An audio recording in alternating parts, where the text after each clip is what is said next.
kami bersama Forkopimda dengan Pak Kadis, Pak Camat sedang melakukan pemantauan pemilihan kepala desa serentak di Kabupaten Maros.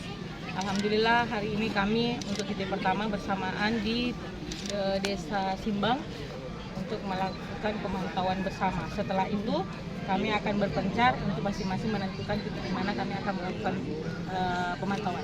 Ibu, hari ini ada berapa desa sih Bu yang melakukan pemilihan? 16 desa serentak di Kabupaten Maros. Berapa kecamatan itu? Berapa? 8. Betul. Ibu, ada tidak yang melakukan pemilihan secara daring hari ini Bu? Tidak ada, semuanya langsung. Semua langsung. Ibu, untuk himbauannya sendiri terhadap pelaksanaan pilkades ini seperti apa Bu? Ya, paling sportivitas. Kita kan ini Maros ini asasnya kekeluargaan, jadi semuanya menjunjung sportivitas secara kekeluargaan. Insyaallah semua akan menjadi kemenangan. Kenapa Maros belum melakukan e-voting?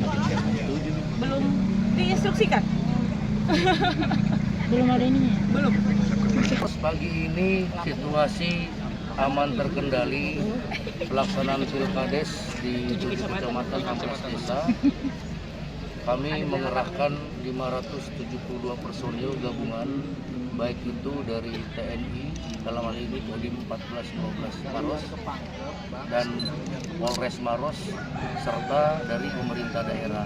Kami juga mendatangkan personil BKO dari Polda Sulsel sebanyak 1 SSK di 3 zona pengamanan, di mana zona 1 di wilayah Kecamatan Lau dan Kecamatan Bontoa, zona pengamanan kedua di Kecamatan Simbang, Tanra Lili dan Pembubu, dan zona pengamanan ketiga di wilayah Malawa dan Jamba.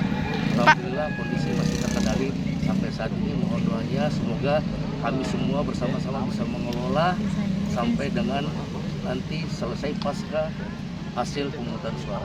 Pak, ada desa yang berpotensi untuk konflik tidak Pak? Dari rangkaian pertama, dari tahapan pertama pemilihan kepala desa, dari verifikasi, pendaftaran, verifikasi